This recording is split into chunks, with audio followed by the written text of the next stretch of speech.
In a quiet park, laughter and sunlight filled the air, yet one father sat in silence, holding the hand of his little girl who had never spoken a single word.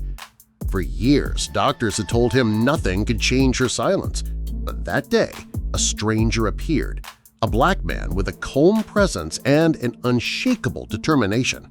What happened next would leave the father frozen, questioning everything he believed about people, about prejudice, and about miracles. Could this moment shatter not just one silence, but an even deeper barrier? For years, David had built his world around wealth and success. To anyone looking in, he was the picture of privilege, a rich father with everything money could buy. But behind closed doors, his heart carried a weight no fortune could lift. His daughter, Emily, a bright-eyed little girl in a pink dress, had never spoken a word since birth. No laughter, no cries of daddy, just silence that echoed louder than anything else in his life. Doctors had offered endless explanations. Specialists ran tests and therapists promised breakthroughs, but nothing ever changed. David, a man used to control and results, was powerless. His life revolved around protecting Emily, shielding her from a world that often stared too long, whispered too much, and judged too quickly. On weekends, he took her to the park, a quiet corner of routine where he tried to give her normal moments, pushing her on swings, reading her stories under the trees, hoping one day she might respond. The world saw a successful man, but few knew how fragile his hope had become. That morning, as sunlight poured over blooming flowers, David believed it was just another ordinary outing. But life had something else planned. A single encounter, unexpected and uninvited, was about to challenge not only his understanding of his daughter, but also his beliefs about the people he thought he knew, and the biases he never admitted he carried. As David sat on the park bench, he watched Emily wander slowly toward the swings. Her tiny hands brushed the chains, her expression unreadable as always. He smiled faintly, though the ache in his chest remained. He didn't notice at first, but just a few steps away, another man had entered the park.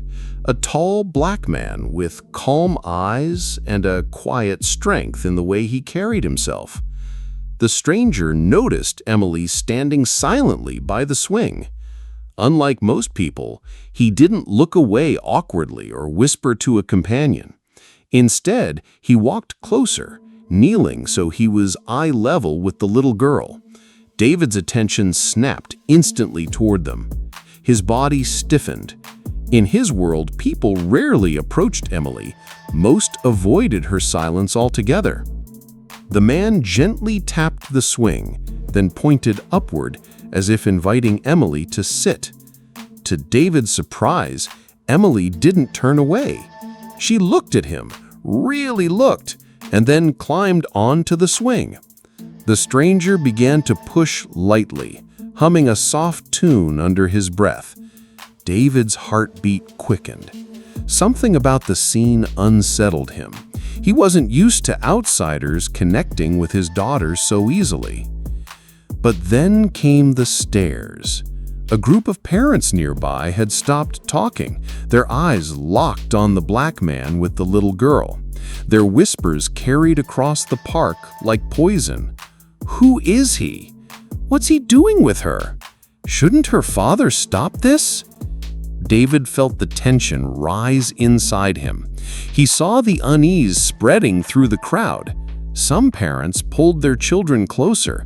Others shot sharp, suspicious glances, as if the stranger's kindness was something dangerous. The man seemed unfazed, focused only on Emily, his voice steady and gentle. David's mind raced. He could feel the weight of their eyes pressing against him, silently demanding he intervene. His instincts as a protective father clashed with something deeper, an unspoken fear of judgment, of what people might think if he allowed this moment to continue.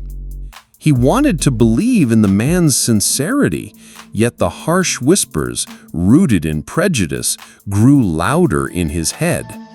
And then, something happened that made every heart in the park stop. Emily leaned forward, her lips parting as though struggling to form a sound.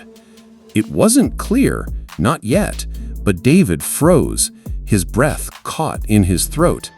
For the first time in her life, his daughter was trying to speak. The crowd fell into stunned silence.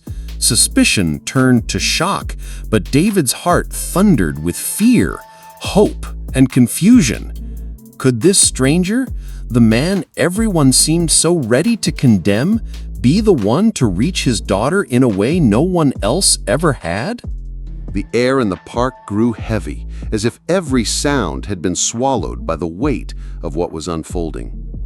Parents stood frozen, children clung to their sides, and David's pulse hammered in his ears. Emily's lips trembled, her tiny chest rising and falling as though she were pushing against years of silence. The black man crouched in front of her now, his voice calm but firm. He tapped his chest, then pointed gently at Emily's. His words were soft, steady, and encouraging, though she had never spoken before. David could barely breathe, his daughter's eyes locked on the man's, her small fists clutching the swing's chains, her mouth struggling to form a sound. And then it happened. A fragile whisper broke the silence. One word, just one, but it was enough to shatter years of hopelessness. Emily's voice, faint but real, spilled into the air. David's heart leapt and collapsed at once, his body trembling as his hands covered his mouth in disbelief. For a moment, everything stopped. The prejudice, the whispers, the suspicion, all of it vanished under the sheer power of that sound. Tears blurred David's vision as he watched the impossible unfold before him. His daughter had spoken, not for a doctor, not for a therapist, but for a stranger the world had judged without knowing. But almost as quickly, the silence returned, now filled with something darker. From the back of the crowd, a harsh voice cut through. "What's he doing to her? Get him away!" The words dripped with fear and ignorance, igniting murmurs of agreement. The very people who had just witnessed a miracle now shifted back to suspicion, their prejudice louder than the truth before their eyes. David stood paralyzed between two choices: step forward to defend the man who had given his daughter a voice, or surrender to the crowd's poisonous judgment. The world held its breath, waiting to see what he would do. David's hands trembled as the shouts from the crowd grew louder, suspicion threatening to swallow the miracle that had just unfolded. For a brief, paralyzing moment, he felt trapped between fear of judgment and the undeniable truth before his eyes. But then he saw Emily, her small face glowing with pride, her lips still forming the faint echo of her first word. And in that instant, the choice became clear. He stepped forward, placing a protective arm around the black stranger who had given his daughter something no amount of wealth could buy. He helped her. David's voice broke raw with emotion. For the first time in her life, she spoke. The crowd fell into uneasy silence. Some lowered their eyes in shame, others shifted uncomfortably. But the damage of their prejudice lingered. They had been so quick to judge a man by the color of his skin that they nearly blinded themselves to a miracle. For David, the lesson cut deep. He realized that his own silence, his hesitation, his fear of what people might think was no different than theirs. Racism wasn't always loud. Sometimes it was quiet, hidden in assumptions, in the failure to stand up when it mattered most. That day, Emily found her voice, but so did her father. he chose to speak against the ignorance that surrounded them, to protect not just his daughter, but the truth of what they had witnessed. And maybe that's the real question this story leaves us with. How many voices remain unheard because of the walls we build with prejudice? And when the moment comes to challenge it, will we stay silent, or will we finally speak?